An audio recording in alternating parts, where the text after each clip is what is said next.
much. All guests, we are glad to have you. My colleagues here in the department, I'm glad to be with you in this venue. My paper is titled The Use and Abuse of Local and National Citizenship in Kagadi District, Uganda, since 1996.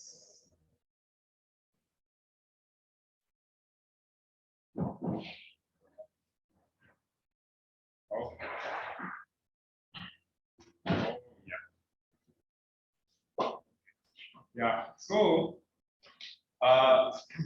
my abstract, I can jump it, but of course, it is, I'm going to say that though most governments have emphasized the national unity,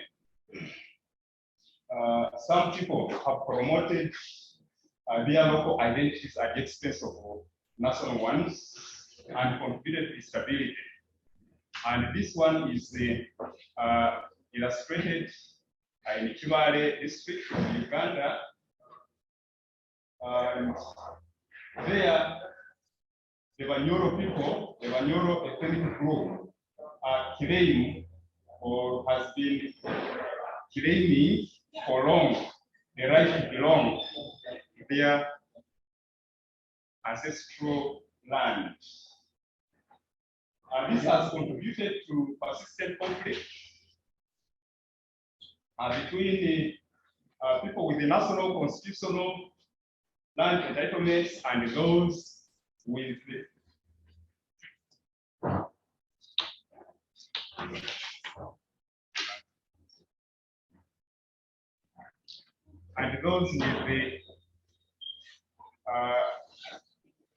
who claim the local citizenship.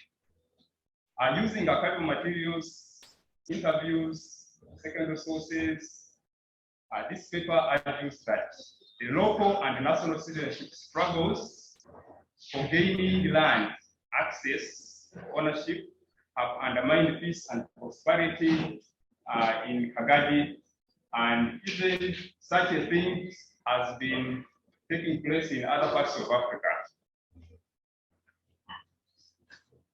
Conflicting citizenship identities in many parts of Africa, such as Uganda, are mainly reflected in politics and land issues.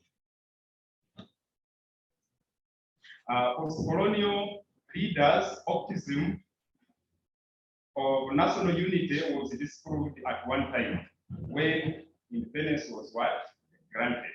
Their optimism was mainly premised on the classic modernization theory, which predicted that modernization would increase national identification at the expense of ethnic group identification. According to this theory, it was assumed that the modernization processes like urbanization, industrialization, universal education, and access to mass media would forge national identification at the expense of ethnic group identification. But this one did not happen. This paper highlights the circumstances under which some early settlers, the Banyoro of Kagadi, have used their local citizenship in order to exclude other Ugandans or Ugandan citizens from the political and land rights in the Kagadi district. But of course, in response, people from different parts of Uganda have used their national constitutional rights to challenge their exclusion from Kagadi land and political positions. They have also responded in that way. Unfortunately, this one has at times culminated in bloody and land conflicts in different parts of Kagadi, And we have the next map. The next map can show these places in the location, and then the places, some of the places where these conflicts have occurred.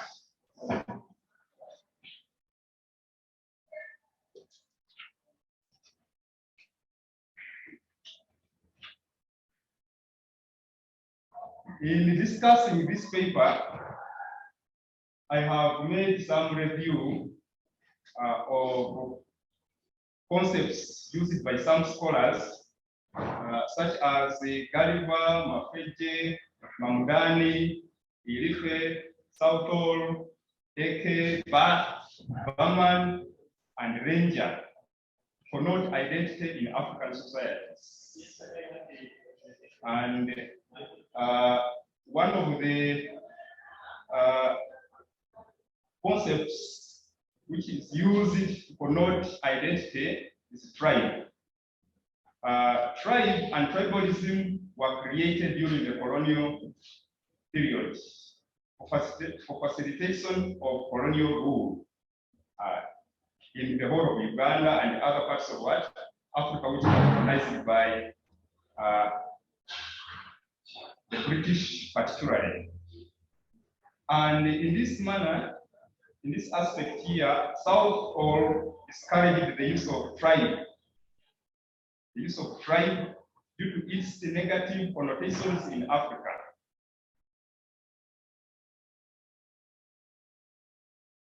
Because people complained very much about the use of tribe at a certain point after independence. Mamdani agreed with the Mafeje that tribalism was an ideology produced under concrete historical circumstances by a particular social group consisting of European scholars and Western educated Africans.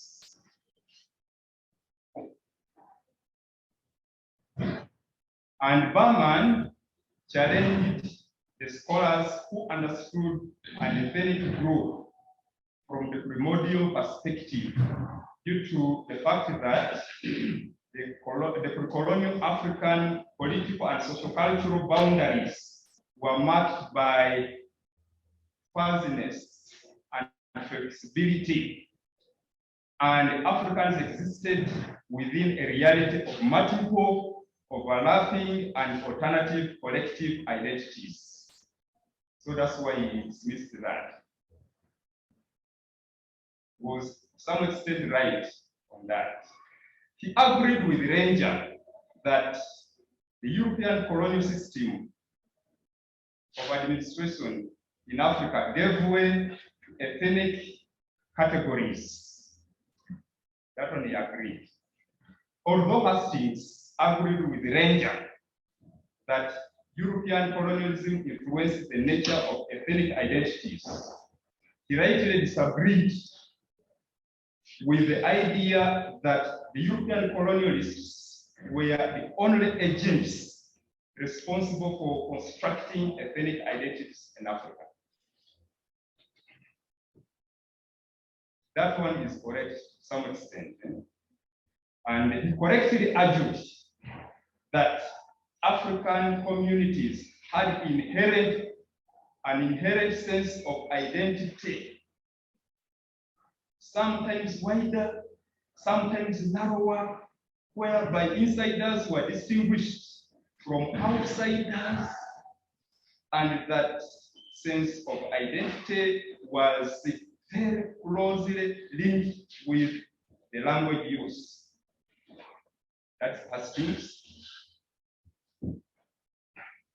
And then recently, Atkinson has observed that most conflicts in modern Uganda have occurred due to Ugandans' perceptions of their societal and ethnic identity and that these perceptions are social constructions. He remarked that the lines drawn on colonial maps and images in people's heads, demarcating Acholi from the neighboring tribes, were increasingly applied, reinforced, and reified in a pattern common to most of colonial Africa, almost similar to what happened elsewhere in Africa.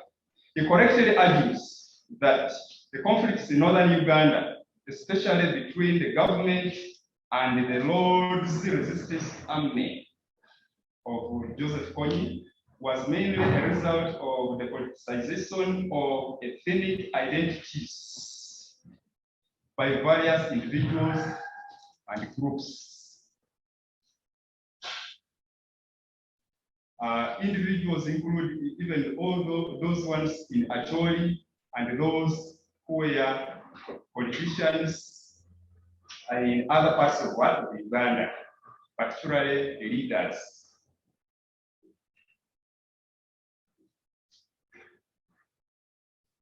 Yeah. Ethnic identity construction was going on in various parts of Africa, even in the colonial period. That's what we have to note. It was not that when the colonialists came, that's when ethnic identity construction began. As an agent observes, colonial structures certainly did force Africans to rethink their relations with their neighbors or their neighbors. But there is no reason to believe that this was the first time this had occurred. That's nudged, and it's correct there when it says that. And then he adds that before the 20th century, Africans were multilingual, held multiple self-ascriptions, shifted their identities, forged wider networks, and valued themselves against others. That's important to note. He correctly suggests that scholars should understand how identities were shaped and reinforced before, during, and afterward colonial rule, instead of saying that the ethnic identity formation began when the colonists came.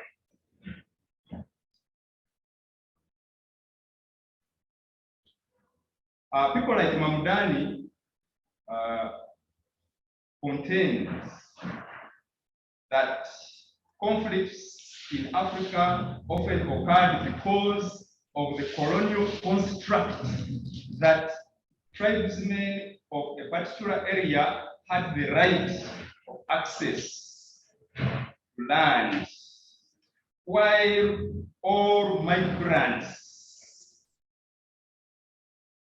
those are strangers, sometimes they are regarded as strangers, migrants, were not entitled to such a right.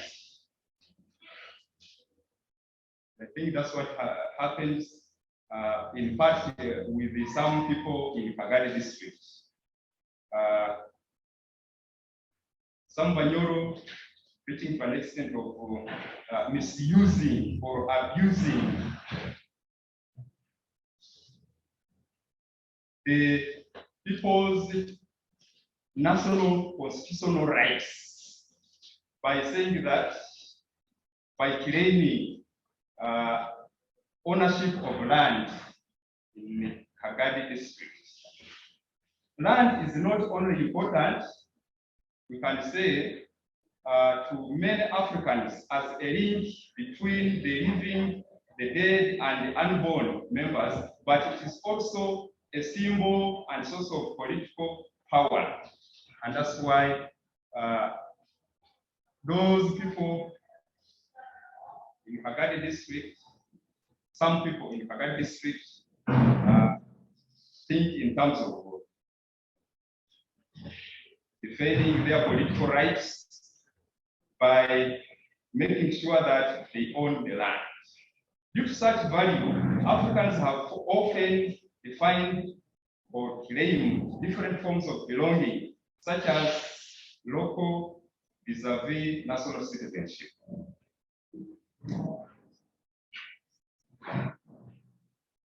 That is briefly the theoretical part of it. It is a summary of the theoretical part of the conceptual part of the background which forms the paper. We have historical background to the conflicting identities, ethnic identities in Kagadi district. Now, the difference between the Banyoro, we must make that, we must understand that, that the differences between the Banyoro and the Baganda were magnified by the colonial land dispossession and the imposition of the Baganda chiefs, particularly in Buyaga, presently constituting Kagadi district and Bangais counties. I mean that one of taking there the Baganda. The British used the Baganda to acquire land and grabbed it, and the chiefs, all the chiefs were replaced by the Baganda chiefs in that part of present Kagadi, and then the neighboring parts like Buyaga, I mean Bangais counties. Mamdani on this argues that the British colonialists introduced indirect rule in the countryside, in the African countryside, through which the majority peasants were governed under stricter customary land laws, the British.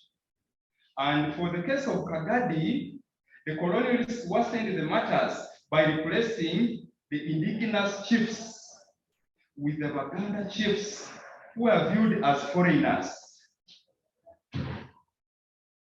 We are trying to look at the British, what role the British played in trying to what? To widen the gap between the what? The Baganda and the Banyoro here. So they were viewed as foreigners. And yet earlier, some Baganda would move to Banyoro easily without being looked at foreigners, as they were looked as neighbors, because the neighbors, the word neighbor and the foreigner, the word neighbor is actually friendly, but of course foreigner, that one connotes somebody who is associated with the negative things, negative tendencies in that area. That's the difference between foreigner and what? Neighbor. The new landlords in Buyaga or Kagadi, and then in the neighboring part of Ugangaisi, demanded for land-related taxes and stopped the Banyoro from constructing permanent shelters on that land. So the Baganda were left to go on since it was indirect rule. So there was no much interference in what the Baganda did in that part of southern Banyoro, that's Kagadi. The Banyoro were provoked to invoke their local citizenship against the Baganda at that time, who were perceived as not belonging to Banyoro and not entitled to full rights over land. Under the umbrella of Mubende Banyoro Committee, the Banyoro struggled to return, or struggled for the return of the lost land, the lost counties in Europe throughout the colonial period. So that period was long. The Mugende Banyoro Committee rallied or got the support of many people, many Banyoro, to struggle against the return of the lost counties and, of course, the land as well.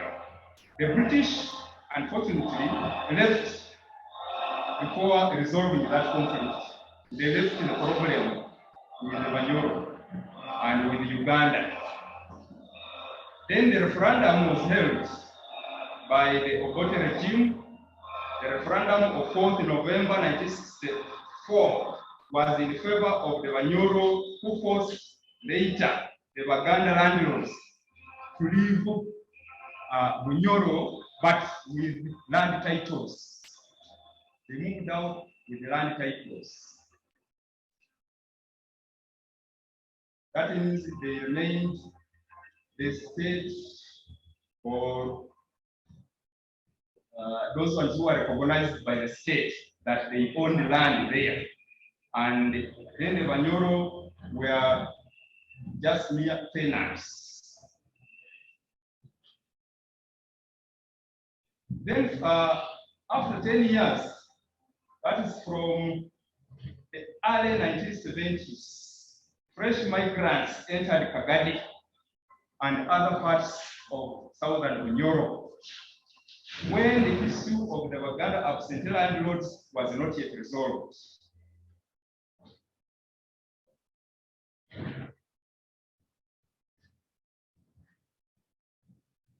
The government-sponsored and self-propelled migrants were initially welcomed by the Banyoro during that time in the early 1970s. Yeah, in some instances, the newcomers or the new settlers were just left to freely settle in areas which the Banyoro had not occupied by that time,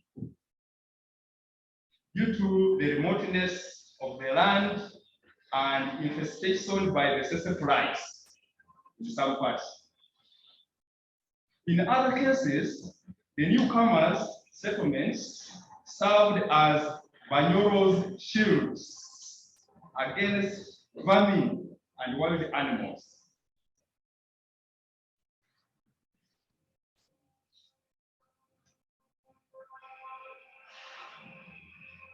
But in parts like Impefu and Rugashari, that one is near Lake Albert.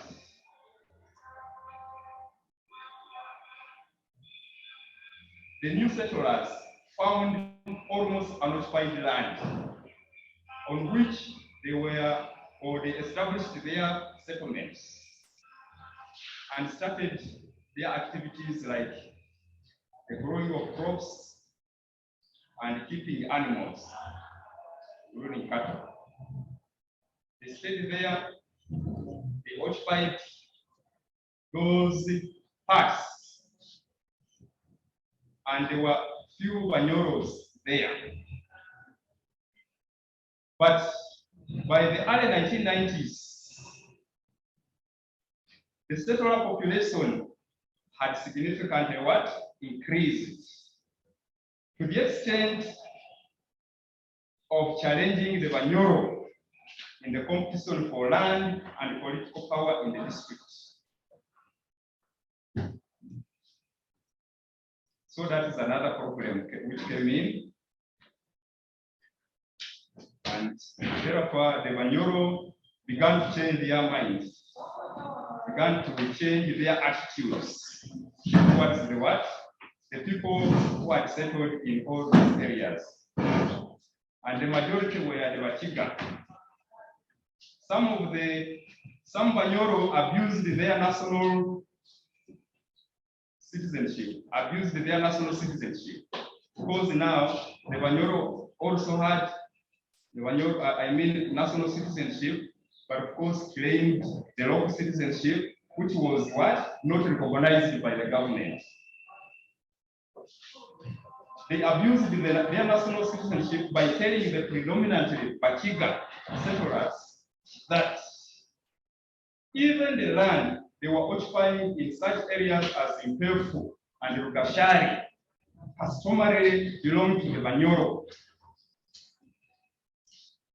And this message came from different parts of Kagadi and beyond.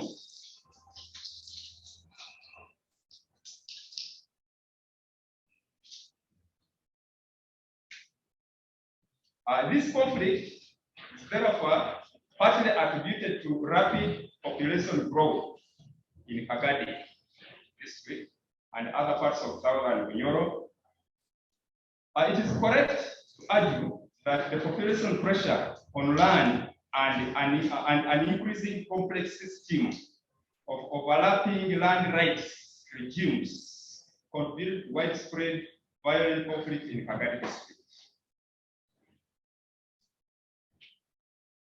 Because we had a number of issues there. Those who own the land, the Baganda, remember, they own the land recognized by the state. But of course, the Banyoro also claimed the land from ancestral point of view. And then the Baligira also and other nationals who were coming from different parts of Uganda and beyond also were claiming to have access to that land or owning that land.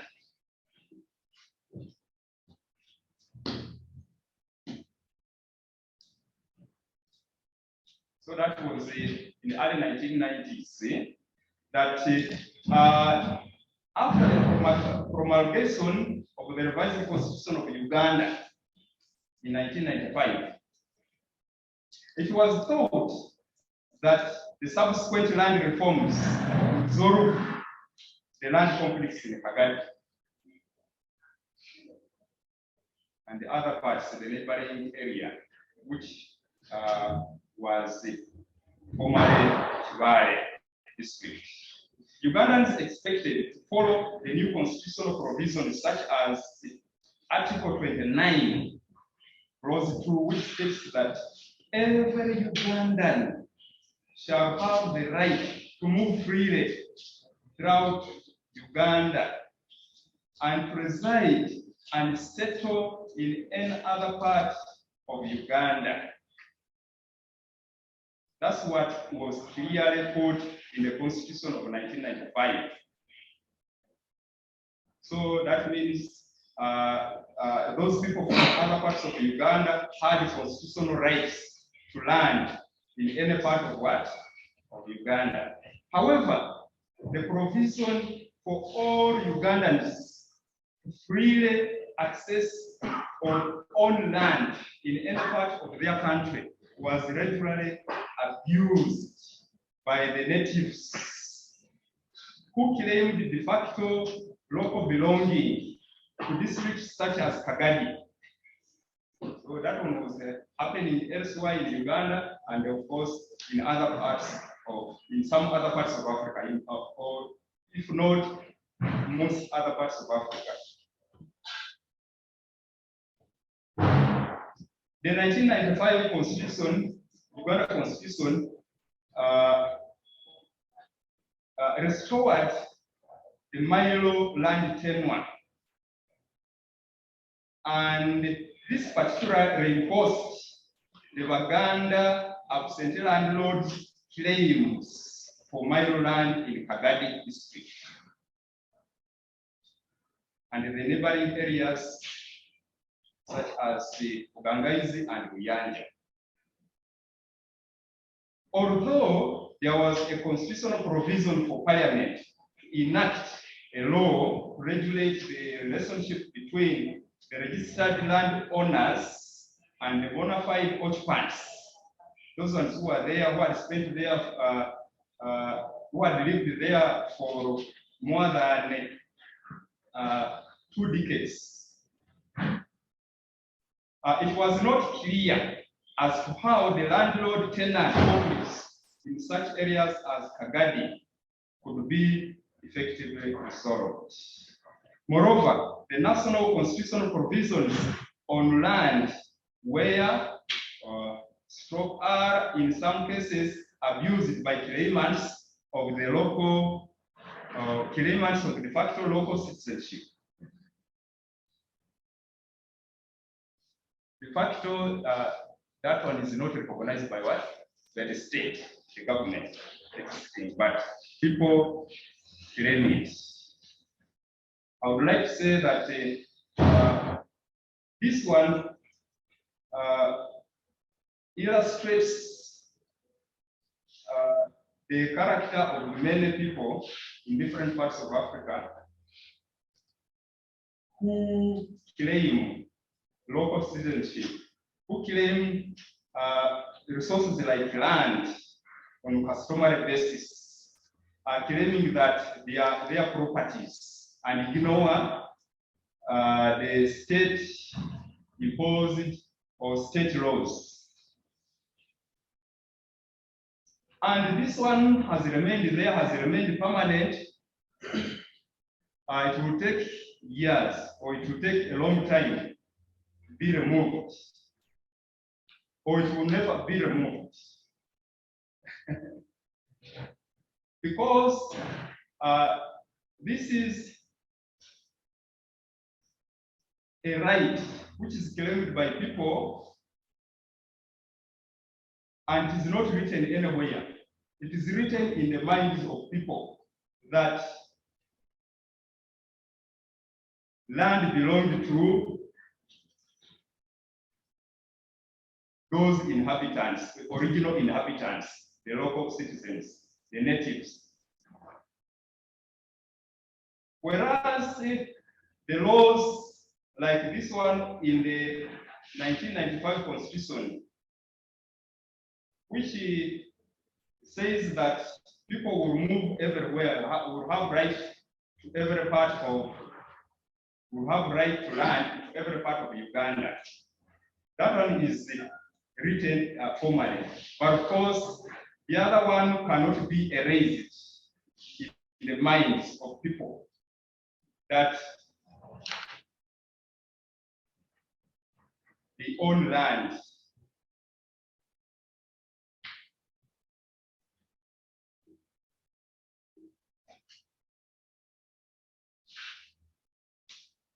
That one gives us the background to further conflicts which happened, especially after the beginning of the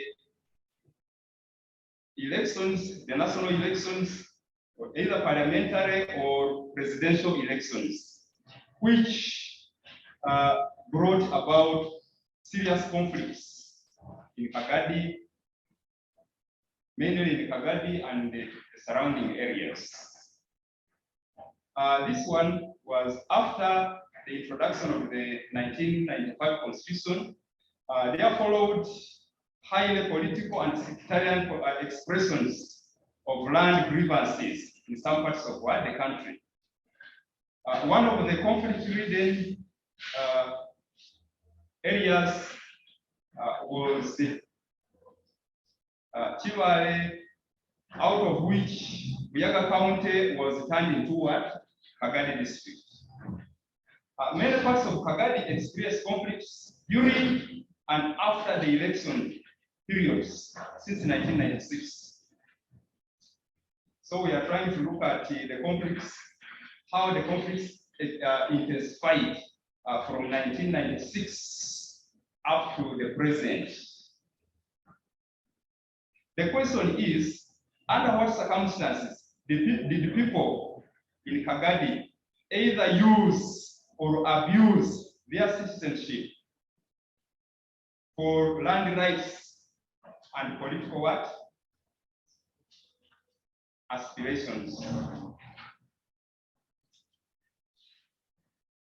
The question can be answered partly answered by considering the increment of new settlers in Kagadi, which enabled them to dominate the local council structures in areas like Kashari, Mpefu, Kilianga, and others.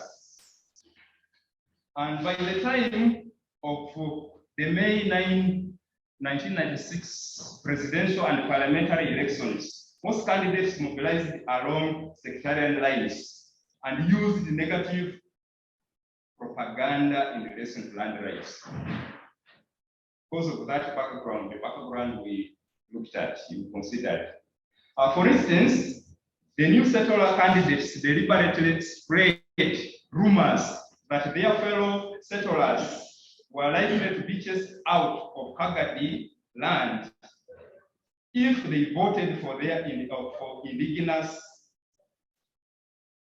candidates to the position to the parliamentary seats in Buyaga County.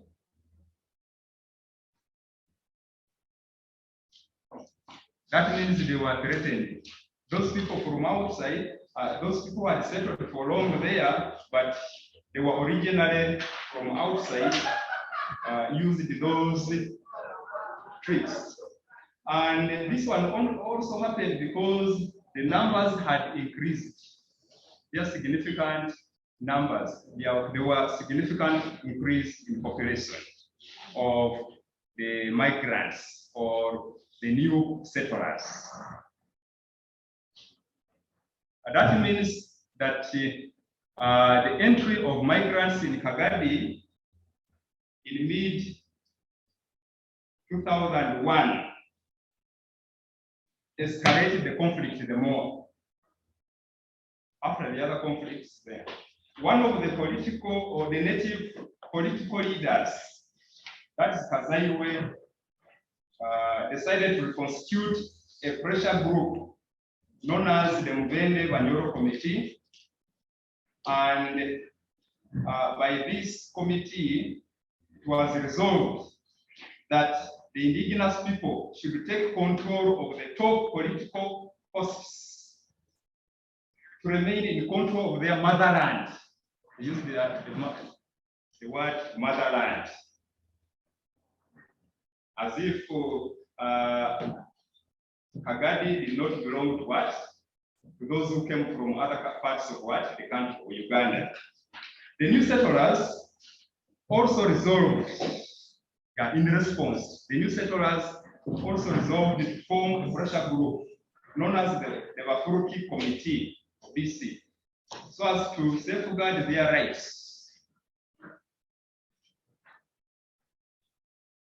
Almost at that time, there were young Banyoro, the Banyoro youth, started to evict whoever was considered to be an illegal settler in places like Chaterekera,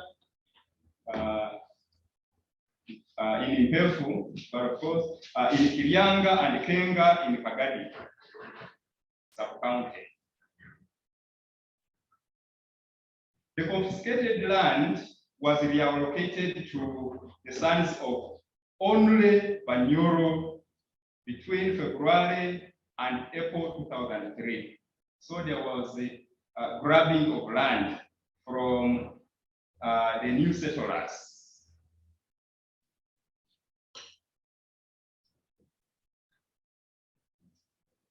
And then the MBC, the Mubende Banyoro Committee, justified this exercise of land redistribution, arguing that it was aimed at enabling the Banyoro to occupy their ancestral land, which had been alienated by the Baganda during the British colonial period.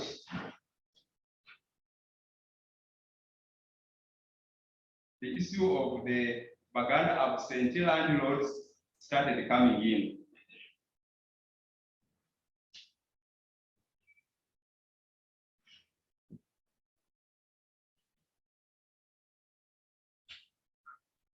When the subsequent elections came, That is the February 2006 parliamentary elections.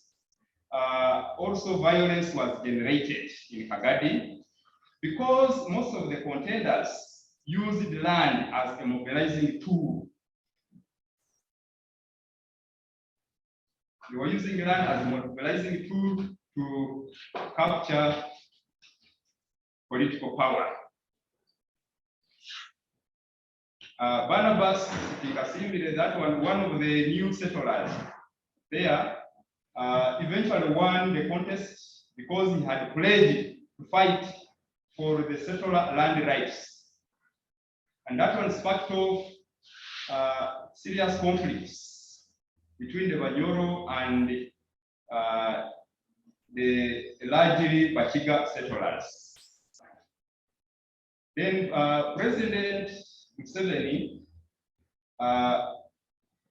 intervened by sending Brigadier General Makerere Gonza, who is also a prominent Munyoro, Kagadi, to establish the facts on ground.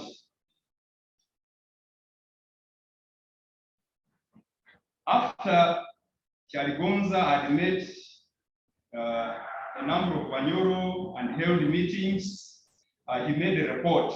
His report contributed to the establishment of a commission of inquiry about Bunyoro issues. He did not focus only on Kagadi, but also on greater Bunyoro region. And this one was led by Professor Ruth Mukama. And that commission also produced a report at the end of 2006 with a number of good suggestions or recommendations. Unfortunately, most of the report recommendations were shelved.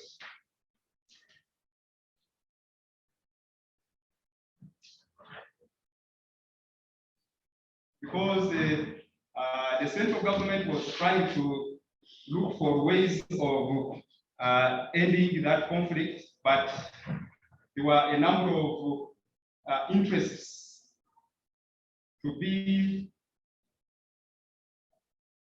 considered.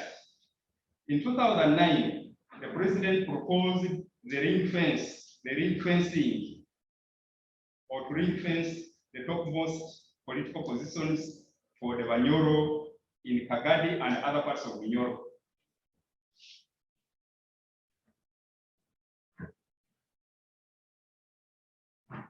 And that one, by doing it, the president was helping to divide more, create more divisions between the Banyoro and the new settlers. This one could have happened after the discovery of large quantities of oil in the Albertine Rift of Bunyoro. It was not only necessary for the president to consolidate Bunyoro political support for himself, but also to ensure cooperation with the natives in the exploitation of of oil. But of course, on the other hand, he wanted the other settlers, the newcomers, the people who had come from areas like Kagadi. He also wanted them. But of course, this one weighed more. The issue of Banyoro weighed more at that time.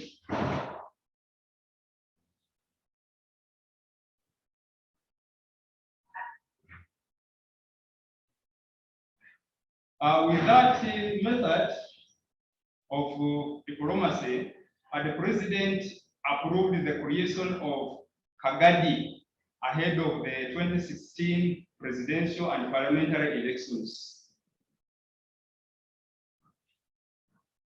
But now, this establishment of the district of Kagadi appeared to be potentially explosive due to the fact that most of its sub-counties, such as Mpefu, Wikara, and Rugashari, are prominently occupied by new settlers. new settlers whose parliamentary representative, a new settler, has often been given votes for promising to guarantee the new settlers land access and ownership rights against the Banyoro claims. And that is the Kagadi district. It is certain that Kagadi will be continuously characterized by conflicts as long as the new settlers' political and economic dominance remains in the region, in the district.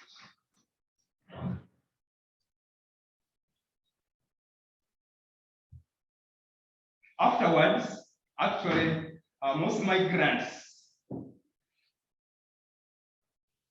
in Kabamba sub-county voted against somebody called Kwesige Stephen during the January 2021 parliamentary elections due to allegations that he had participated in evicting them from land in areas like Kilianga, Aria,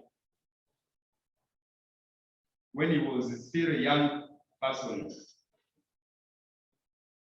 And the election period became violent during those campaigns.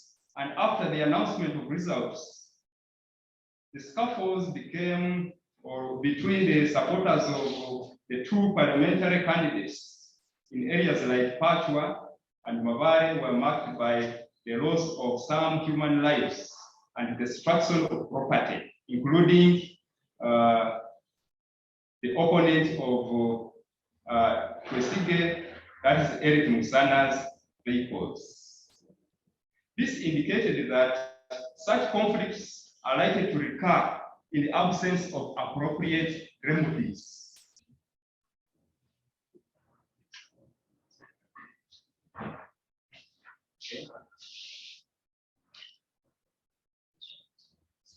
Okay. Yes. Thus, I wish to conclude, although the various post-colonial governments have called for national unity, different ethnic groups in certain countries have persistently claimed for economic and political rights under the guise of ancestry at the expense of stability.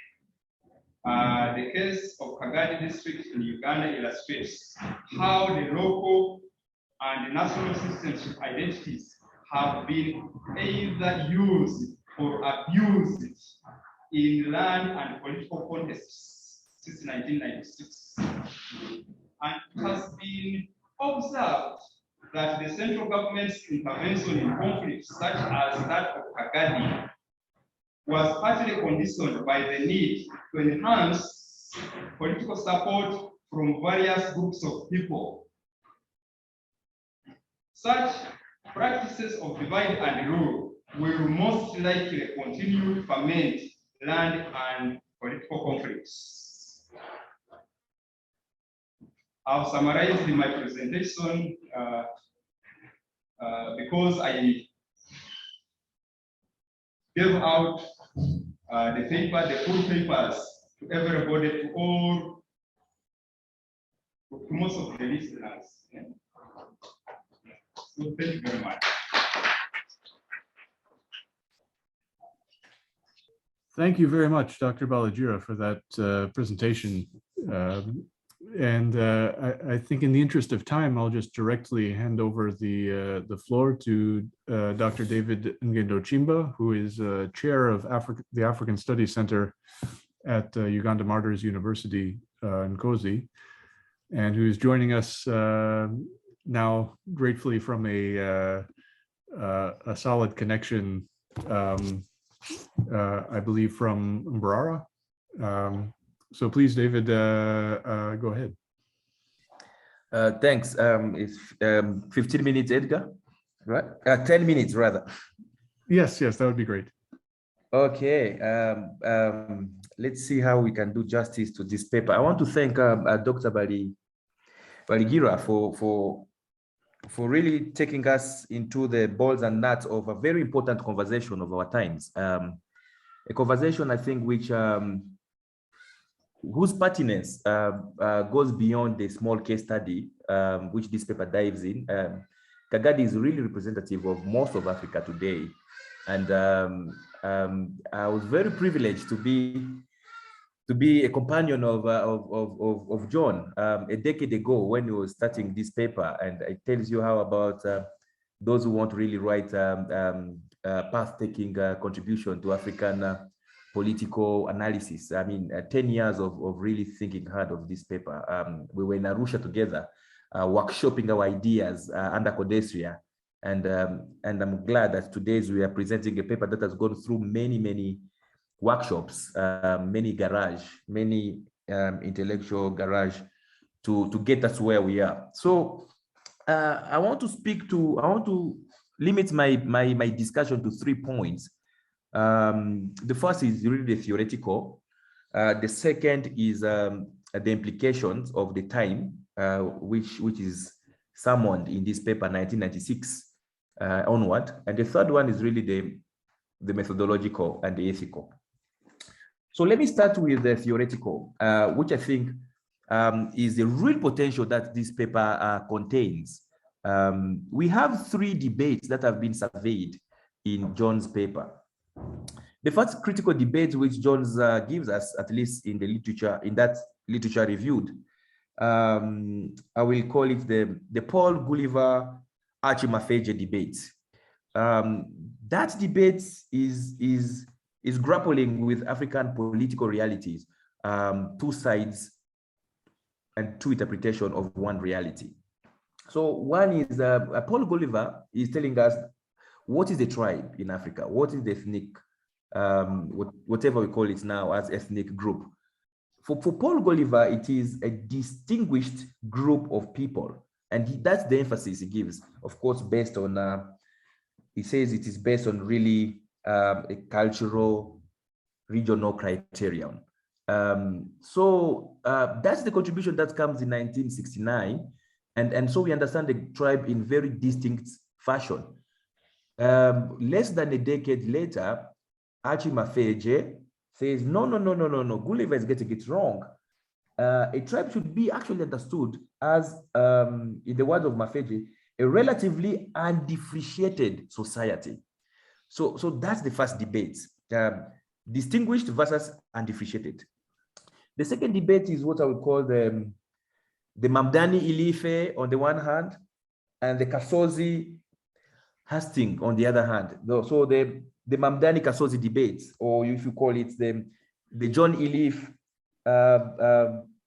Hastings debates, or you can bundle together Mafeje, Mamdani, and Ilife on the one hand, and then we have Kasozi, Hastings, and Paul Nugent on the other hand. And that debate is really about colonial invasion versus pre-colonial extants. So a tribe, what is a tribe? So the Mamdani, Ilife, Mafeje group will say this is really a firstborn. Tribe is really a firstborn child of colonialism.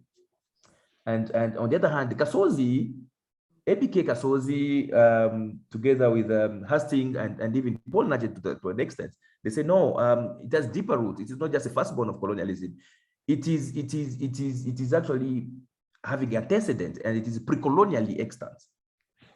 The third debate, and a very interesting one as well, is what I will term as the Bath-Burnman debate.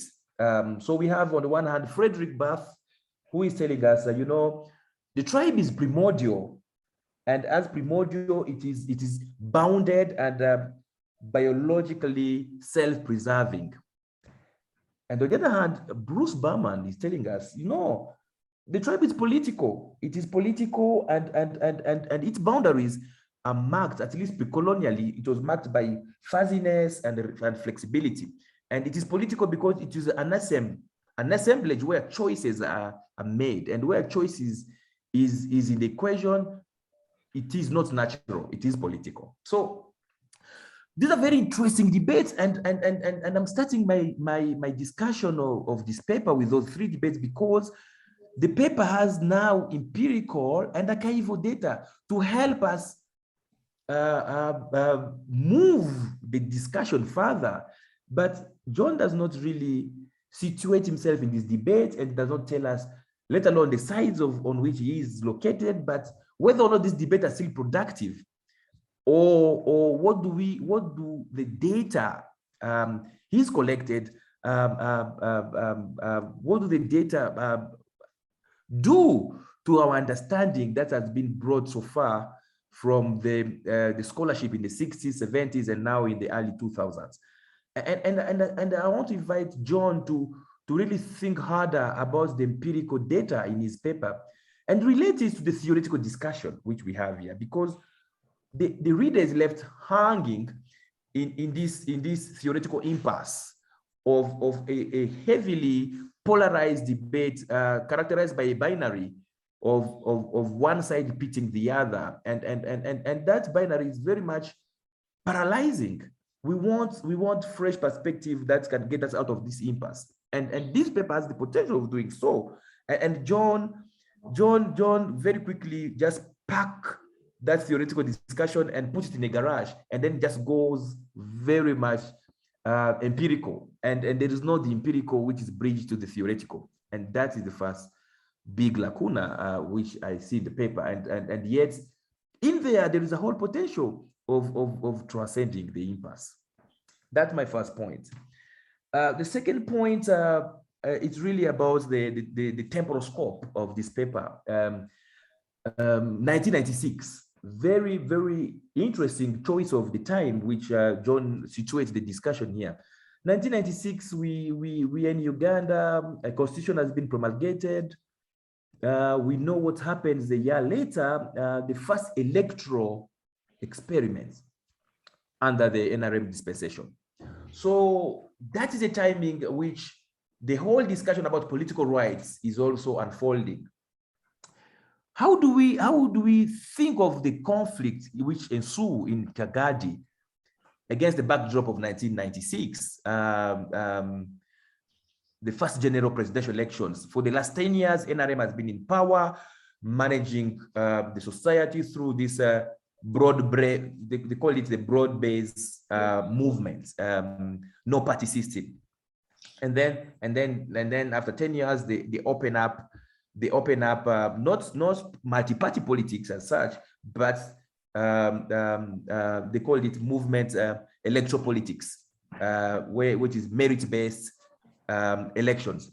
So the competitive electoral politics that comes with the 1996 is something that ought to be given some pride of place in this paper, because what we see is a particular articulation of democracy, a democracy after the liberal script.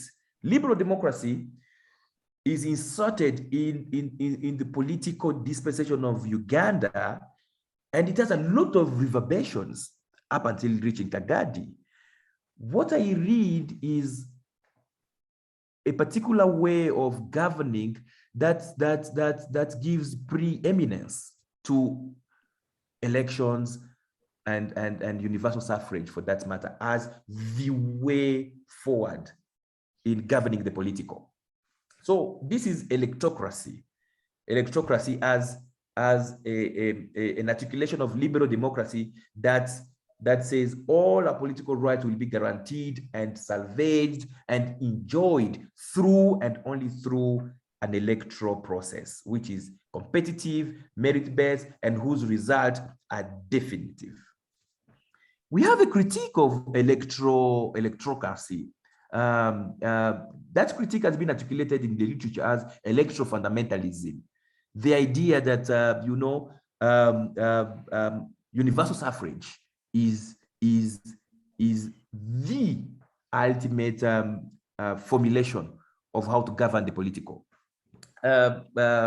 This is one of the pitfalls of liberal democracy in Africa, an Africa that has been already governed in its colonial times in terms of native authorities in terms of the invasion of the tribe, as John will want to agree with Mafeje and Archie, but an Africa which has also been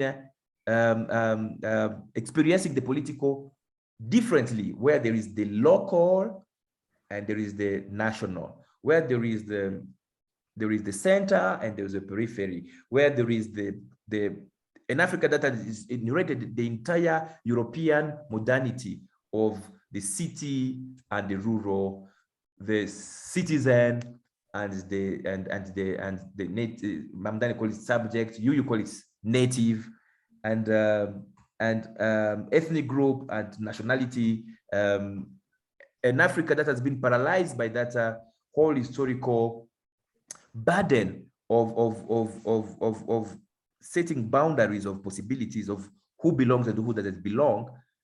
And you throw in another joker card, which is electoral politics. That was just the recipe for political violence. And so that section on the political rights and how ethnicity has been used, rather citizenship has been conceived in terms of use and abuse of belonging, should come to terms with the very insertion of electoral politics into the equation of how to organize ourselves politically. And that was kind of missing in that analysis. I would strongly suggest that perhaps a critique of liberal democracy itself should not be divorced from the critique of tribe, which is easily noticeable in the literature you have reviewed. And that critique of liberal democracy and the pitfall of electoral politics, particularly competitive electoral politics, as part and parcel of the story of the very modernization that you start us with, quoting Robinson, who told us that the promise of modernization was that people will eventually increase the national identification at the expense of ethnic identification. And that was a mirage. That's what Partho Chatterjee tells us, that the entire nationalistic thought was derivative of colonial modernity, and hence not challenging but embracing the very epistemic assumptions of the colonial states. So I would love the section really on political rights, the same way I've implored John to look at the section on the tribe and situate himself in the debate and push it further. I would love this section on the political rights as well to come to terms with the critique of electoral fundamentalism and how it's already designed for doom. But before I go for my third and last point, there's a very interesting tension in this paper. And this tension I'll leave John to really think about and see how he can come to iron that out. The paper solely rely on the definition of citizenship by Bellamy. So the paper gives us Bellamy's definition of citizenship, a definition that by and large talks about citizenship as those practices, political practices, and so on and so forth in a given political community. In a given, so for Bellamy, a political community is given, and its workings is through this abstract, centralized, unitary notion of belonging that is a relationship of the individual to the state through a claims of rights and in return a set of obligations. That is the definition in the paper of citizenship. And a few lines down the paper, we see John telling us a narrative of Kagadi as embedding national citizens and local citizens. So the discussion of the paper is really about national citizenship and local citizenship, yet the definition is extremely devoid of those detailed nuances of citizenship as articulated differently at the national and at the local level, at the constitutional and at the practice level, de jure, de facto. Why cling on Bellamy's definition of citizenship while the paper's empirical data is actually departing from that very definition. My last comment is on the methods and the ethics. The reader does not get any chance to understand how those who were interviewed, because the paper has both archival and ethnographic data. The archival is fully understood and it is very rich and very much enhancing the analysis here. For that, I commend John for bringing the archival material into this contemporary discussion, and hence the need of historicizing, the need of bringing the historicity of this question of citizenship and belonging. But we do not have a clue about how the ethnographic data was collected. Who are the interviewees? There was definitely some inclusion-exclusion criteria. We have no idea the sampling procedures, how much of the methodological choices were made in deciding who will be interviewed and who will not. But most importantly, the justification for that inclusion or the justification for the exclusion. All we see is that people were interviewed, and this is a hugely politically volatile research site. Whoever was interviewed or whoever was not interviewed has implication about the kind of data we are collecting. It will be good to give us a sense of the methodological choices which were made in terms of sampling, in terms of the choices of the method themselves. Why the interview? Why not the focus group discussion, so that we can have diverse view? Why was it one-on-one? Was it group interview? But justifications of those choices too. And secondly, and lastly, on the question of ethics, we see the respondents being their names being initialed. So we have DT said so, we have MP said so, but we have the place where the interview took place, and we also have the time in terms of dates, day, month, and year, and the place. So one is left to wonder whether initializing the names of the interviews in itself is protective enough, because in a place like Kagadi, and if you have a quote of someone as prominent as ABCD saying something as Sony as ABCD, and you just say DA of this day, contacted on these dates and in this place, it's very easier, I will imagine, for some people who are well versed with the field to know really DA stands for what. Because if it is you talking to DN, if it is DT on issues of citizenship, and you met them in Kampala or in Nkozi, and if you go to Nkozi and to Uganda Matters University, for example, and you say, I met with DT on the questions of historicizing citizenship, and everyone in Nkozi will be like, we know DT is David Chimba. We don't need to how much protection have you given to David Chimba? How much confidentiality is something I would love John to think about. Thank you so very much. Otherwise, once again, John, thank you so much for soldiering through thick and thin. I won't even ask you about the positionality question, and I know how difficult it is even to put together this paper, let alone think about the data you've collected. But those are my thoughts for now. Thank you very much. Thank you very much for that important system.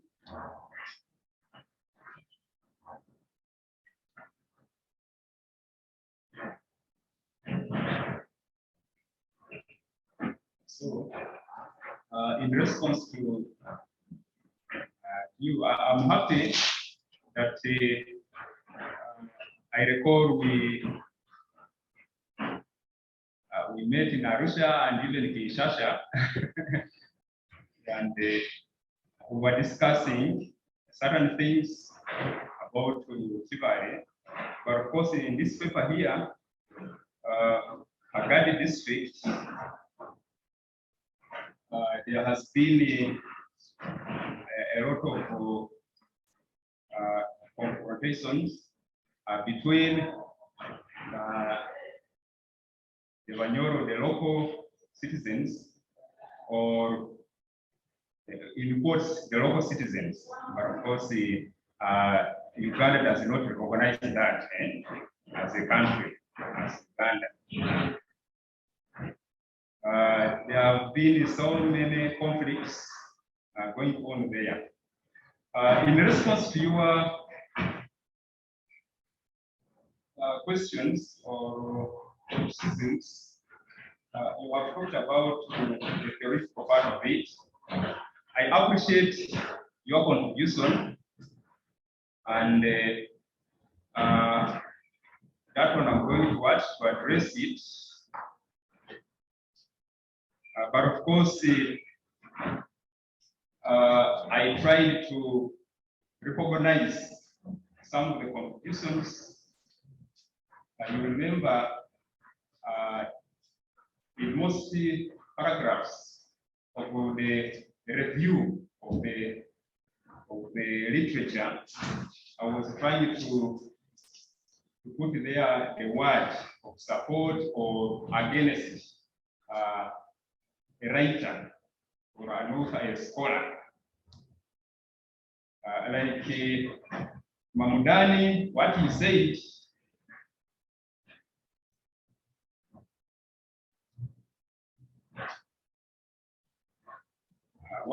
here, I tried to defend, to agree with him.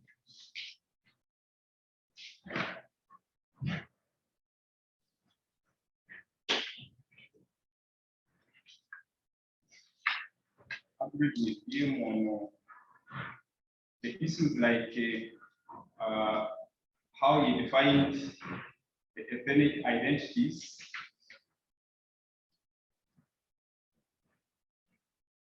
and Bellamy, you have said that I departed from him. Is it true? The struggle of citizenship, which Bellamy defined as a particular set of political practices involving specific public rights and duties with respect to given political community. I try to move away from that, but of course I recognize this definition, but of course I recognize that citizenship involves a lot more of that, and that's why I tried to establish my own, define my own local citizenship and then national citizenship from the context of the Constitution. In response to the Constitution, which was promulgated in 1995. But of course, earlier, even during the Obote regime, the Constitution which was there was trying to discourage the ethnic groups in the country. Now for Kagadi, I try to use certain data. I became empirical. I adopted an empirical method. In other words, I was trying to concentrate on giving what actually happened on ground. But of course, not departing from the theoretical part of it. Perspectives.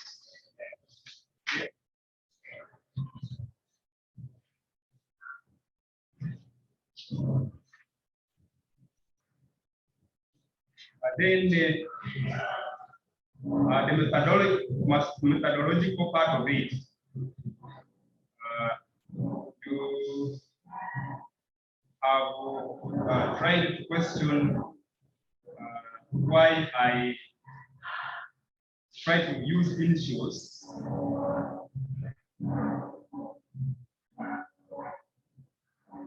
I was trying to do that because this is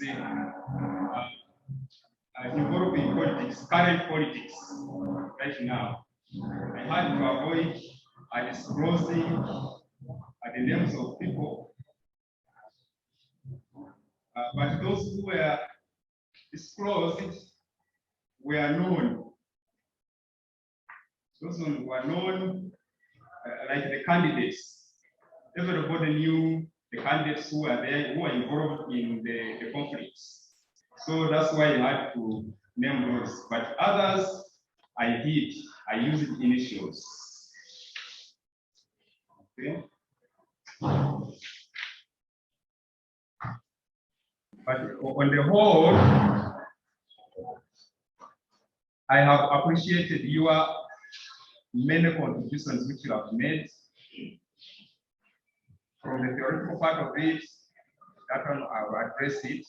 And then this one of methodological, I don't understand very well what you are talking about, but of course. Oh yeah, if I may clarify, just no, what I meant is yes, you have put the initials of those interviewed. There are initials, initials of those interviewees of yours, right? Instead of putting their full names, you put them in initials. Oh yeah. In the interviewees, you didn't write all their full names, you put the initials, right?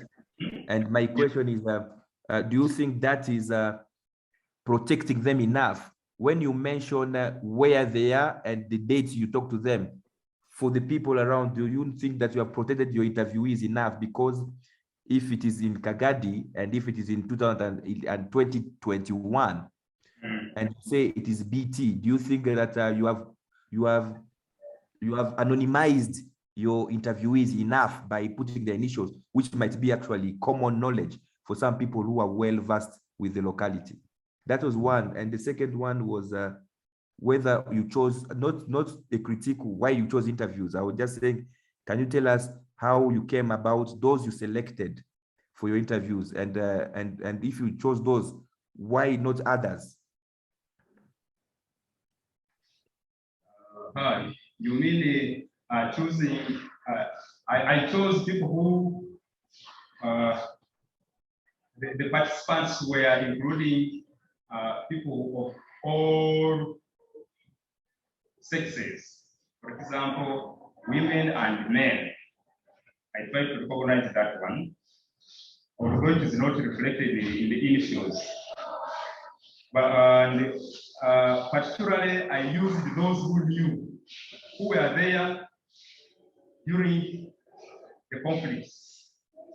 For example, I asked them because they were there, they were witnesses of some particular conflicts. But I use the initials. If the initials will disclose anything more than the initials, of course, the initials do not exactly match with the name. Like DG, it is not David or what. I have another name there. I have kept a record of the names, the actual names. I don't know.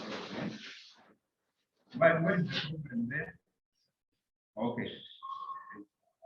So thank you very much. I think we can now open the floor to questions from the audience, both online and in the room.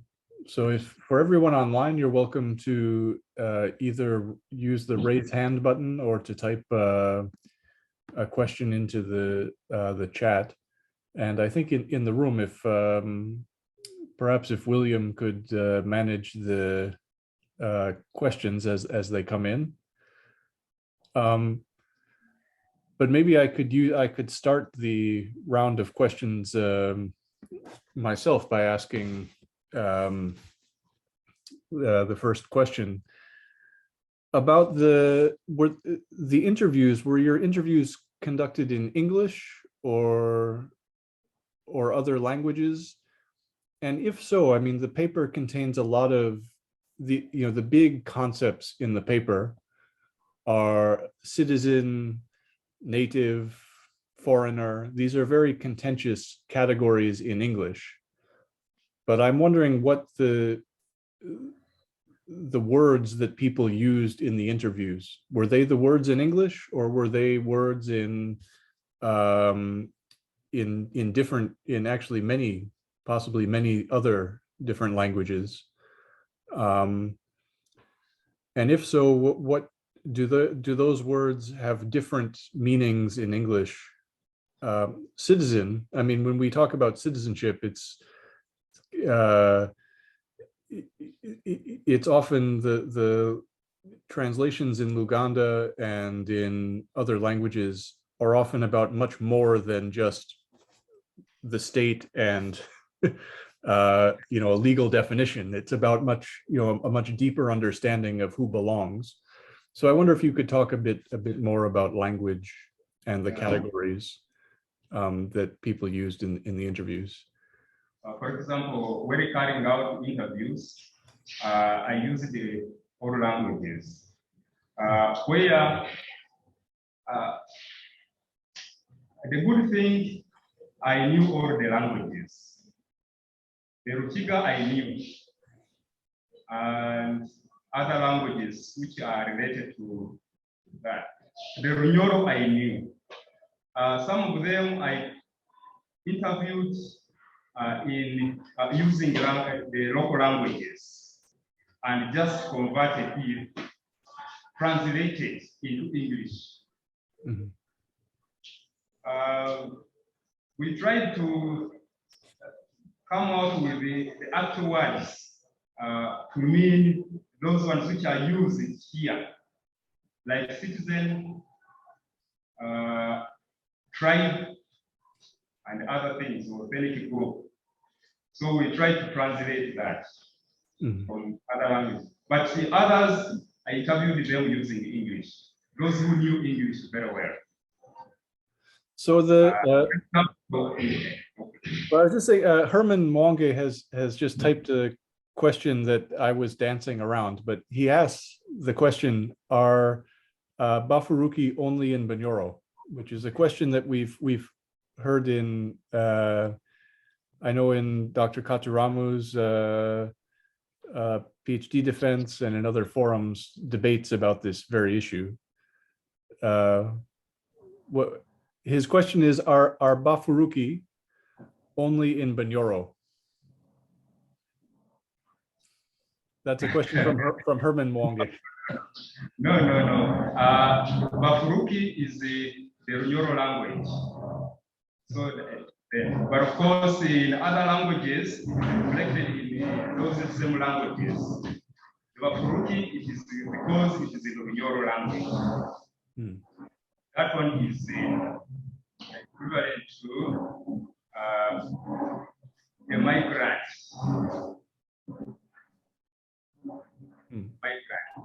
Okay. So we have several questions coming in the chat. I can ask the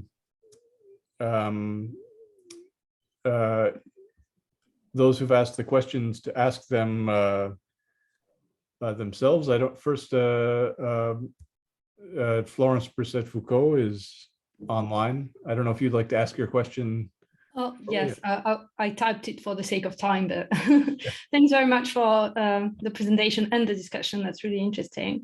I had 3 questions, so you're very welcome just to pick one and keep the rest for later. The first one was that there's this feeling of doom in the paper. So I wondered if there was any possibility of resistance from Bunyoro to autochthonous politics in Kagadi, if it was possible to resist or overcome autochthonous politics, or if it was so structural that it wasn't possible.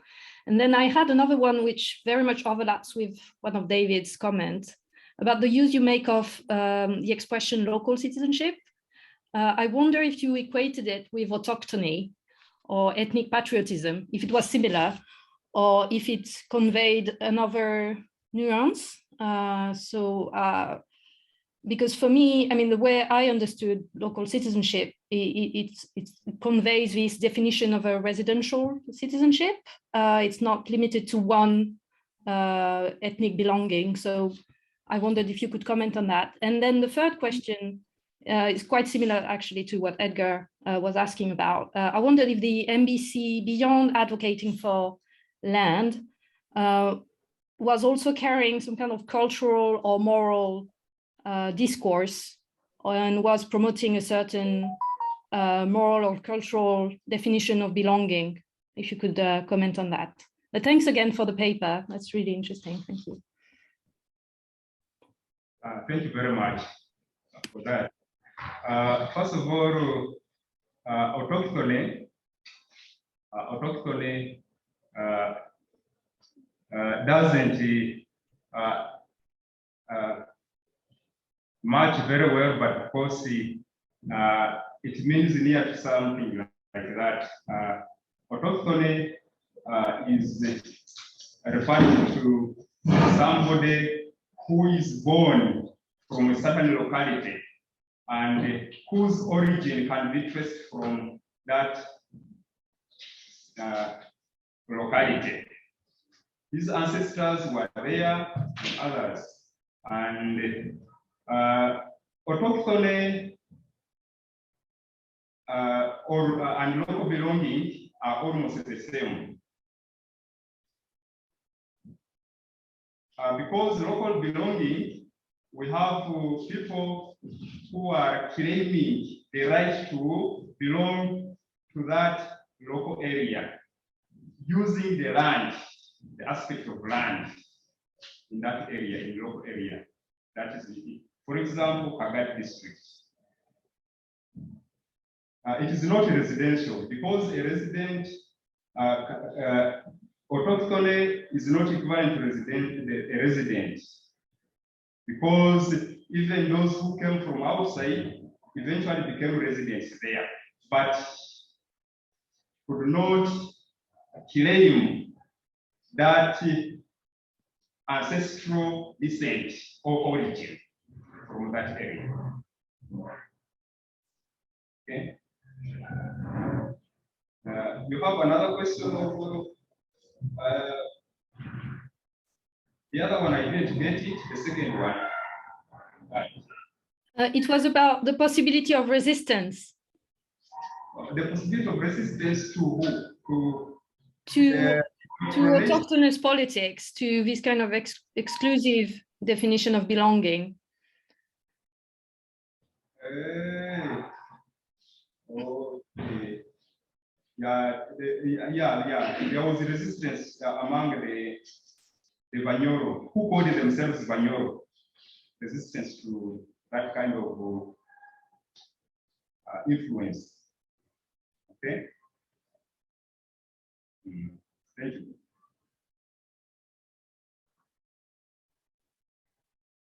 Or could we frame it in another way? What is? I mean, I also noticed this. The paper seems very pessimistic. It seems to have a very. But what would it mean to? If you were going to write an optimistic paper about what would it be? Where is the source of hope and optimism for the politics of Kagadi? Who are the people who are promoting a more equitable vision? Is it about citizenship? Is it about rights? Is it about, what is the goal? Yeah, those ones who are promoting the rights, who believe in the rights, can be the ones who are championing for rights for all. For example, in Kagadi, and those ones were there also. We had some local people who believed in such a method of what? Of rights. But of course, the others who were supporting local belonging, those ones were just pretending to be supporting the local citizenship against the national citizenship. Why? Because particularly they were fighting for politics, the political positions. That was the method which was used there. Mhm. In other words, people were using such methods to attain certain political positions and to claim access to resources in that area. That's why they use the local or national citizenship. I think in the paper I've illustrated that. They used those tools to gain access to those good things, political status and resources in the district. So David has asked another question in the chat. David, would you like to follow up on this question? Oh yeah, yeah. No, I wouldn't like to insist more, but maybe one is if John can tell us a little bit about the native. Yeah, it is one word which goes throughout the paper as an analytic category. We get a sense of what it means and the sense in which it is actually used in the paper. But I want to hear John's understanding of native. So my question is really, who is a native in Kagadi since 1996?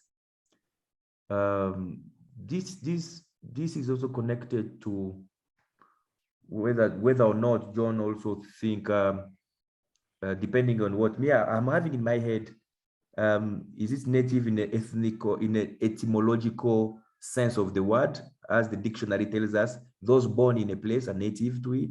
Is it those whose parents or previous generations were born in that place?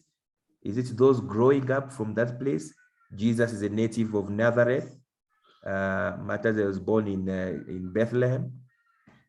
Or does it give us some way out also for residency? Because my position with that is that, first of all, I talked in terms of I used the word local belonging, and then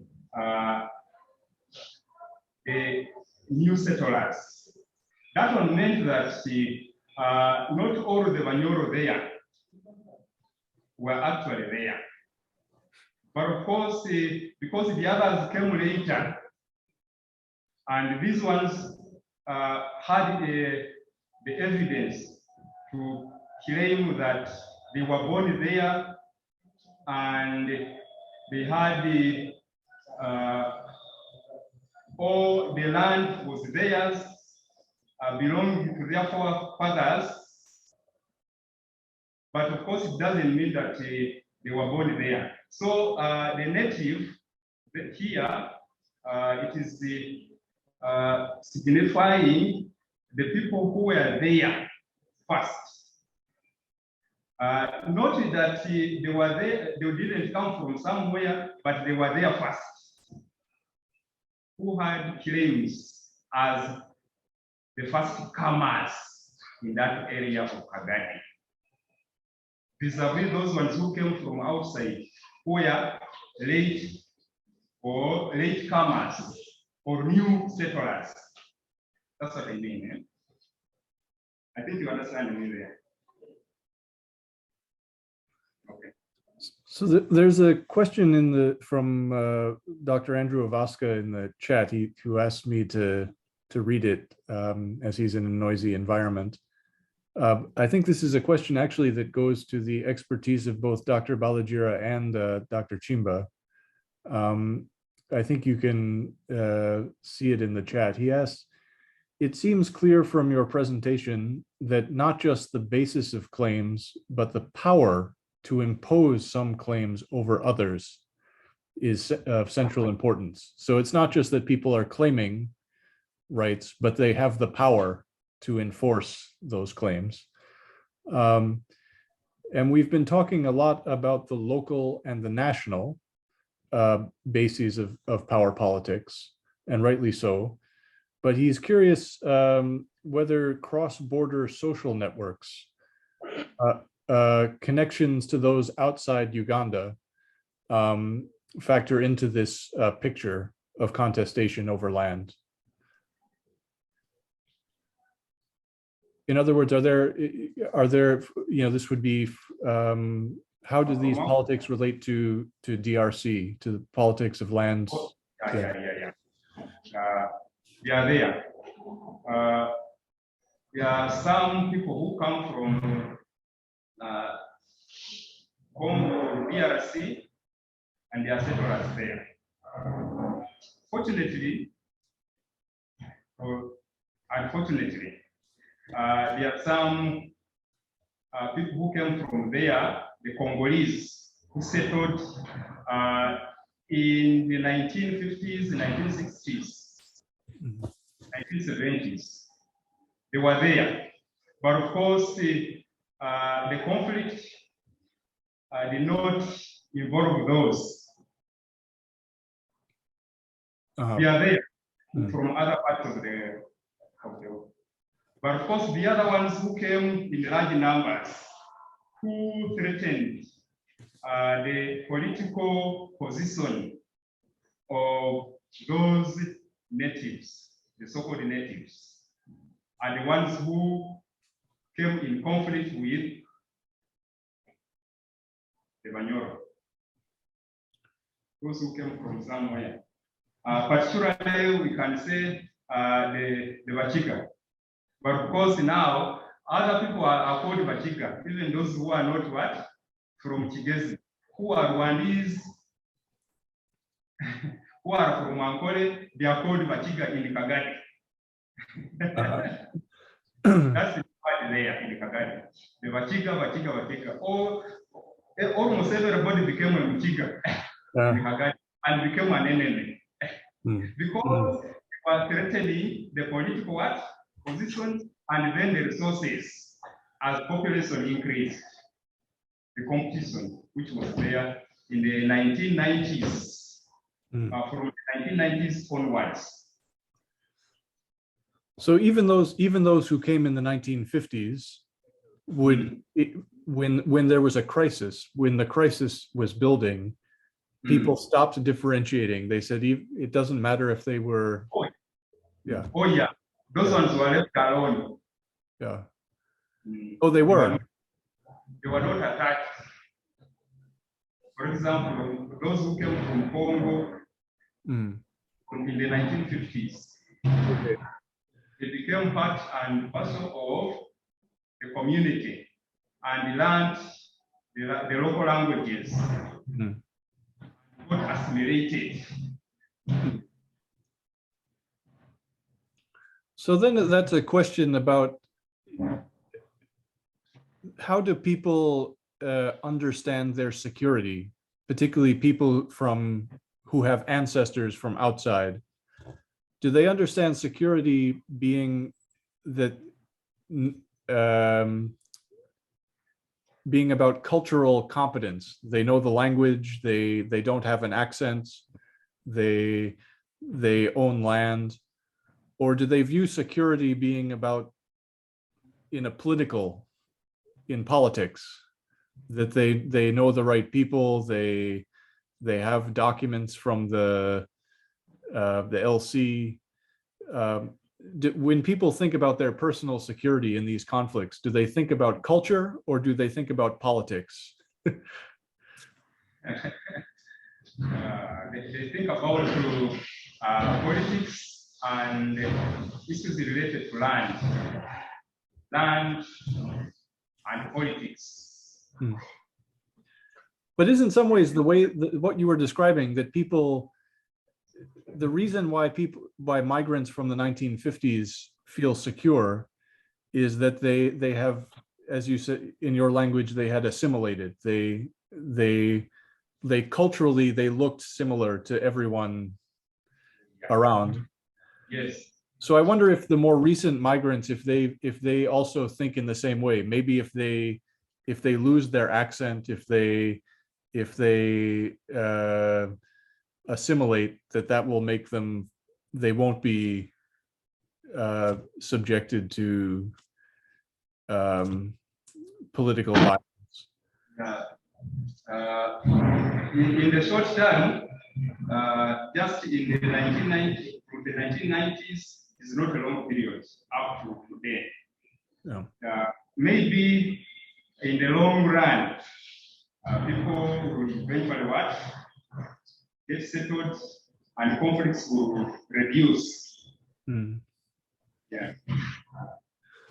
So I don't know if we have another question in the chat, but please, if there are questions in the room, please let me know. Anyone in the seminar room. But there's a question, if I can just add, we have a question from actually we're very pleased to have our presenter who will be presenting next week with us, Dr. Asmrit Mahari. I don't know if you're able, I know you're on a phone. I don't know if you're able to unmute and ask the question, or I can read it. Let me try. Can you hear me? Yes, welcome. Okay. Thank you so much. This is a wonderful presentation and discussion. Thank you. My question is, I guess I'm still coming back to the native or locals or community. And I'm just wrapping up different questions together in one. So when did, I know I was having trouble connecting, so I probably missed this. So I'm sorry if I'm asking something you already presented. When did the first group arrive? And how the locals themselves, the first group or the locals, when did they arrive? Because in terms of when you look at operationalizing native, that would also help us to understand, I guess. Then the second question is, sorry, my phone just closed. The second question is, how do they define local or native, or what is required to be of that community, to be part of that community for the later comers? Thank you. Yeah, thank you very much for that question. In Kagadi, but of course that applies to many other parts of Africa. You can be defined as a local person after spending so many years, after being assimilated and learning the language and losing the accent of the other one, then you can be regarded as what? As for example, the term used to describe the people there are Banyoro. You can become one of the Banyoro if you forget the other characteristics. Yeah. You have got me there. Define it. Okay. And then Yes. you ask the other question you asked, that when did the last wave of people enter? The last. Oh, the other question is when they arrive, the first group, or in general, who they're defined as local. And then, yes, the first one, or because I think I heard you mentioning those who were coming in the 1950s, they do not have a problem, correct? Yes. Yes, so to me, the question it came was like, okay, are they more resistant to recent comers, let's say in the post-colonial period? Or I'm just trying to see the perception of the region or the local, how they relate among themselves and who is accepted and who is not, and on what criteria, I guess. Yeah, I get you. The first ones, those ones. Thank you. Yes. Those ones who came earlier, they were not a threat to the community because the population had not been what? had not increased. There was a lot of land, and others were allowed freely to settle in any part. There was no problem. But of course, these ones who came later, the ones who came massively in the 1990s, since the 1990s, yeah, became a problem. Why? They competed with the what? The Banyoro, the local people there, for the political posts, and they competed for land. They became many. So it was the competition over those resources and politics which created conflicts, which generated conflicts in Chibai from the 1990s. Otherwise, the earlier ones came because there was a lot of land. There was no friction, in other words. Okay. Okay, thank you. You're welcome. So we have one more question in the chat, but I wanted to first check if there were any questions from the seminar room. Yes, Doctor, we have some questions here. Yes, please. Maybe if members could ask them, and then I can come back to Dr. Chimba has one more question, but let's first hear from the members in the room. Yes, I request someone with a question to come and ask us the mic is around here. So that Dr. Rutanaji has a question and is going to place his question. And then we shall go to Sam Shikowel, who is already also here. And then others will follow. Even school for Sam. Thank you. Fantastic. Yeah. Good evening, good afternoon, good morning. Good afternoon. Yeah. Thank you. Thanks so much, Chair. And thanks so much, Dr. Baligira, for the presentation.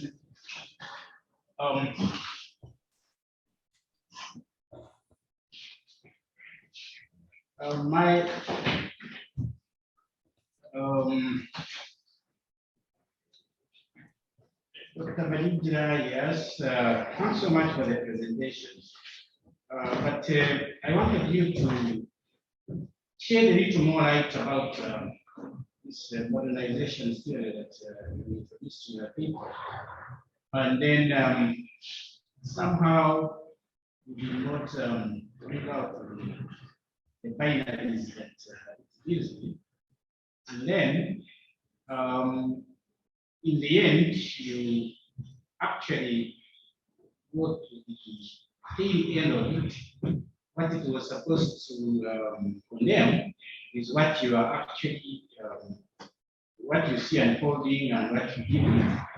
So how do the other scholars like Mandani, Maheki, that you cite, how do they get connected to this modernization theory?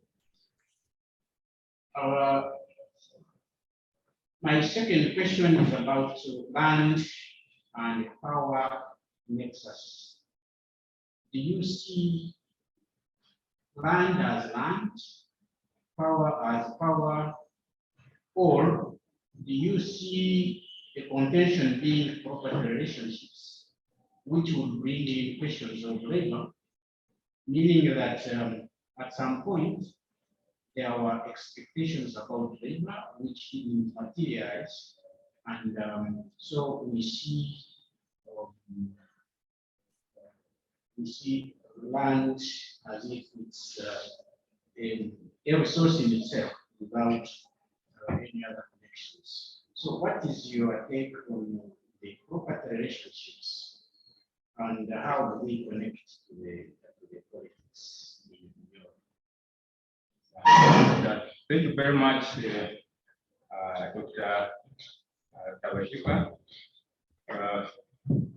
This one here,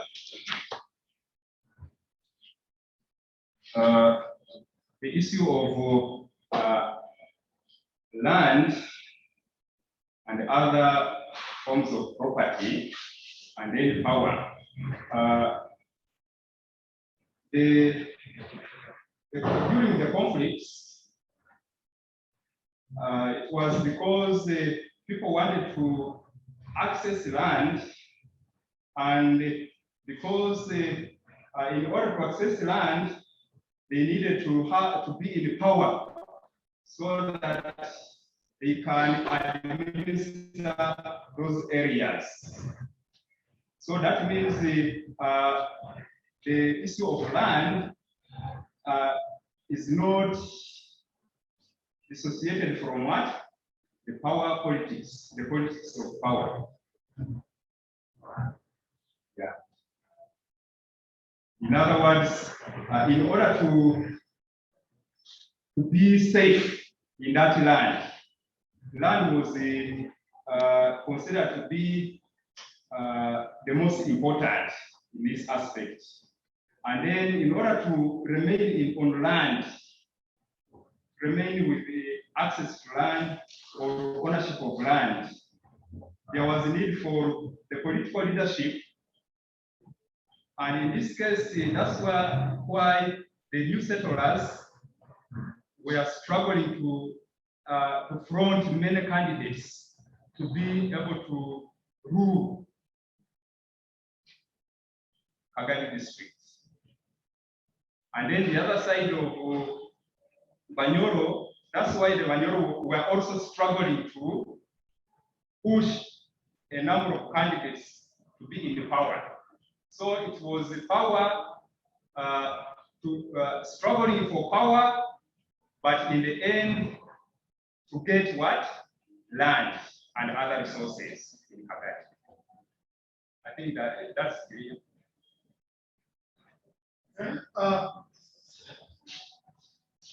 Okay, thank you, Dr. Baligira, for responding to Dr. Bajuka's question. At the same time, we have Sam had a question and the poll. So may I request someone to come close and raise their questions? Thank you.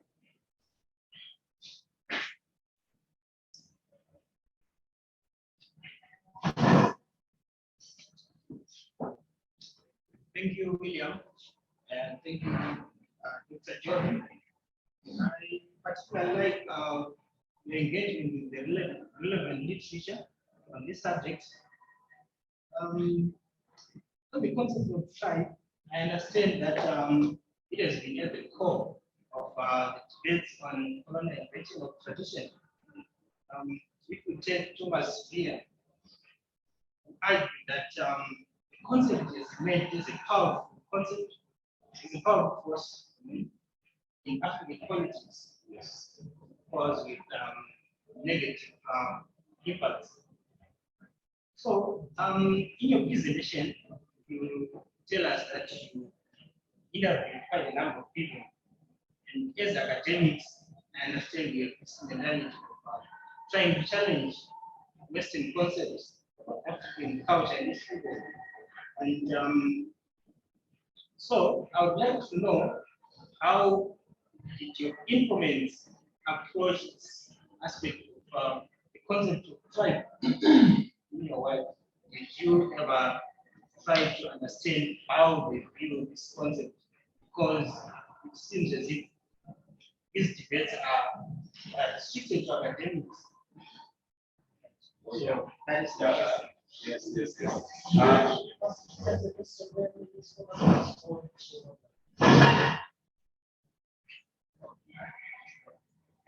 Thank you, Dr. Jordan. So I just want to know how you arrive at construction. Away from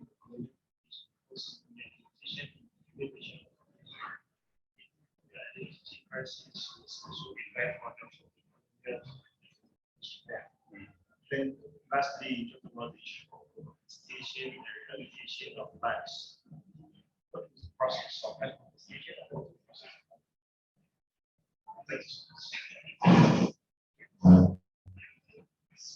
Yeah.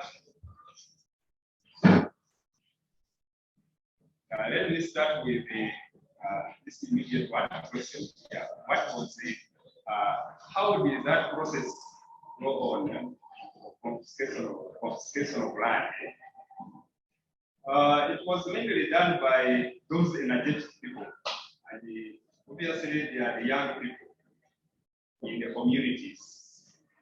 They are the ones who are used, and elders were sending them. And those communities were overpowered. Those the new settlers were overpowered because they were few in those particular areas. While there were many, those Banyoro did not go there, like Kabamba, like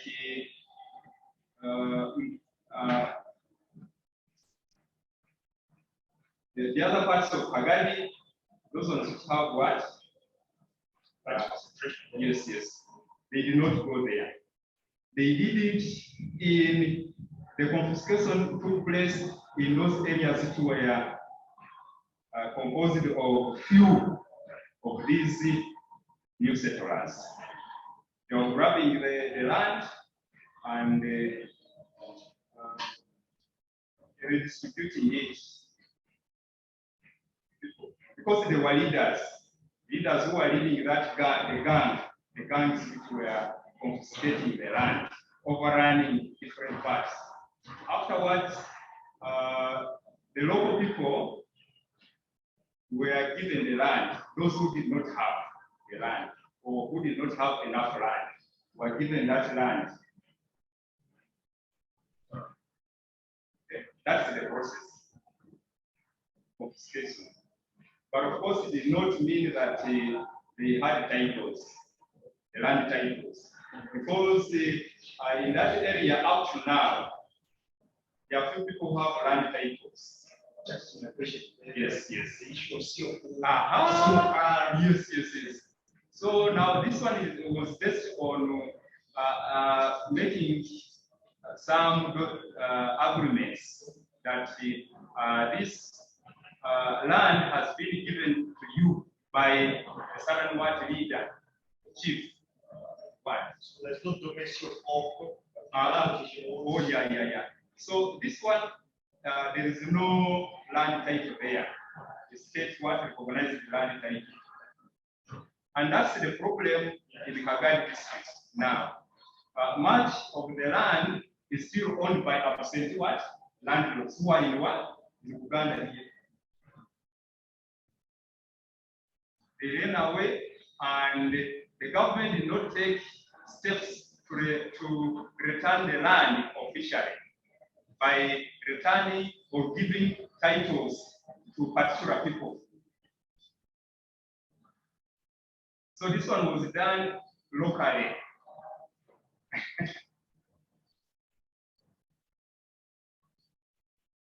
the last question. The other question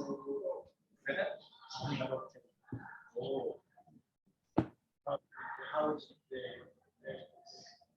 natives and the natives responses? Yeah, the natives. That one, when we talk of that, I try to bring in this for academic purposes, the tribe and what. Otherwise, there's nobody who knows the difference between the tribe or ethnic group or what, locally. Only those who have gone to, who have attended what, university education, have gone further. Locally, that one is not known. We use, there are words which are used. And the politicians, how about the politicians? Politicians? Yes. How do they approach this concept? Yeah. For example, there, we have, there's this thing of, if you are from another entity, from another ethnic group, Munyamahanga, yeah? That is that one of other nations or states or ethnic groups. Then when you are from a local area, there are certain terms which are used, particularly locally in that language. It doesn't exactly match with what the word tribe, which we use in academic circles. So these ones were by bringing this, by reviewing this literature of scholars who did this and that, talked about tribe or Spanish group or what. I was just trying to give the paper a background to what has been the debate among the scholars. But of course, with the local people, they don't know those things. Okay? Thank you. Yes, William. Thank you, Doctor. There is one more question to Dr. Baligira, and this is from Dr. Charlotte. She left quite early because she had a department issue. And their concern is basically two. One, that there is silence on the offsprings of the Baligira and the Banyoro. How did these locate themselves? And then the other issue is that Dr. Baligira talked about the LRA war as ethnic based. And then Dr. Shalti's question is that if it was ethnically based, then why did they kill their fellow Acholis? Those are the two concerns from Dr. Charlotte. Thank you. Maybe Dr. Baligira can respond before I get back to you. Yeah. Possibly very quickly, in response to the one of LRA, I only tried to talk about in relation to Atkinson's ideas about the Acholi. But of course, I also in that paper I've said that not all the Acholi were involved in a war. And although I did not say that some Acholi or many Acholi were killed by the LRA, other people in other parts of the country looked at the rebellion as an Acholi affair.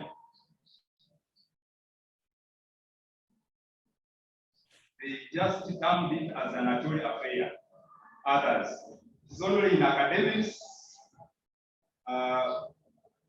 After serious academic engagement, it's when we look at the Acholi and assess whether it was an Acholi conflict or a national conflict.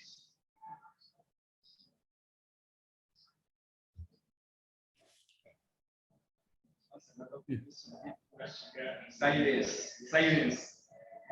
She asked me about why I was silent about the offsprings of the Baligira and what. Because the Baligira and the Banyoro, many of them married each other. And there are others who were children of the Banyoro, but the Banyoro had married the Baligira women. Those ones automatically spoke Banyoro and the language. So from the language, even the nature and the claim to ancestry, that means that those ones who were products of the marriages, but the parents, because we have paternalism in the Kagadi and in many parts of Uganda. We take something paternal as more important. So the children of those Banyoro claimed ancestry to the land in Bunyoro. But of course, these ones, the Baligira women, those ones will not work. If a Mutika married a Munyoro, if a Mutika man got married to what? A Munyoro, those children also grew as people of the Baligira.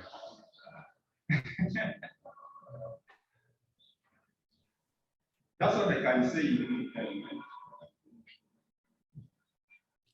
So I think we have exhausted the questions from the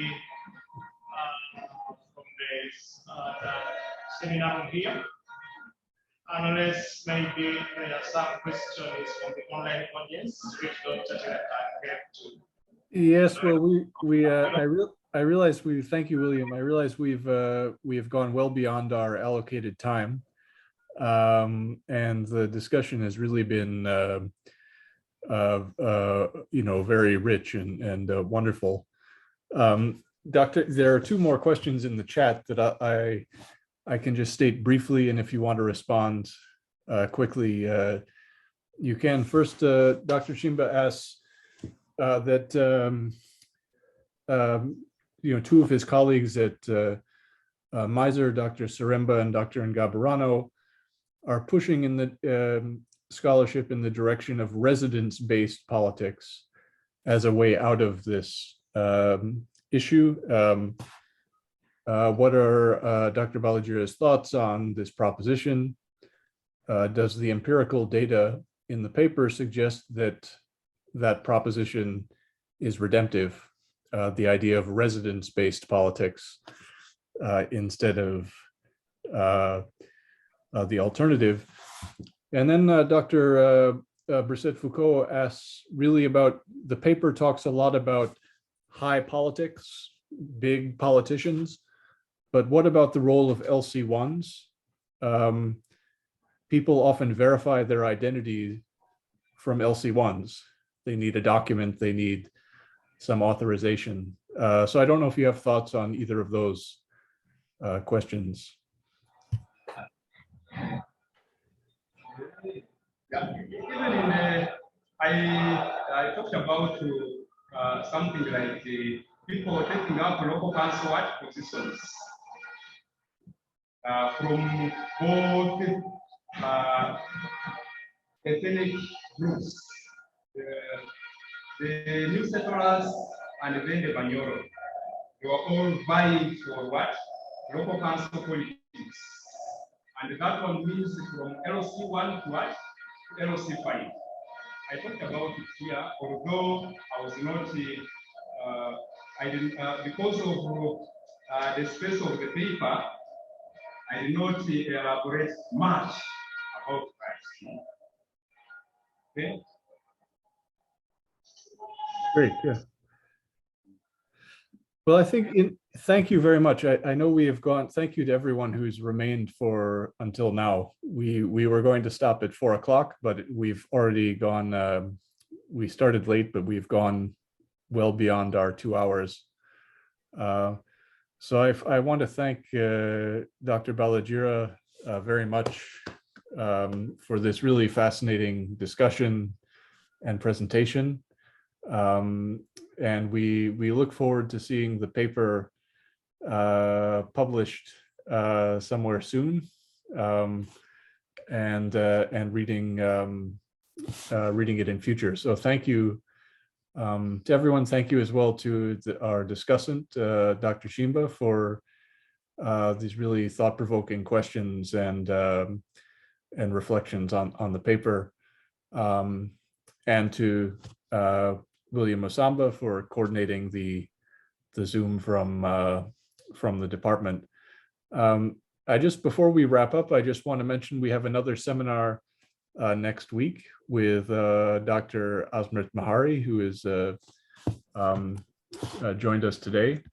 And so please, we'll be sending the announcement about that seminar hopefully by the end of today or tomorrow.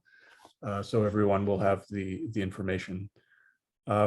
So again, thank you very much, Dr. Baligira. This has been a wonderful discussion.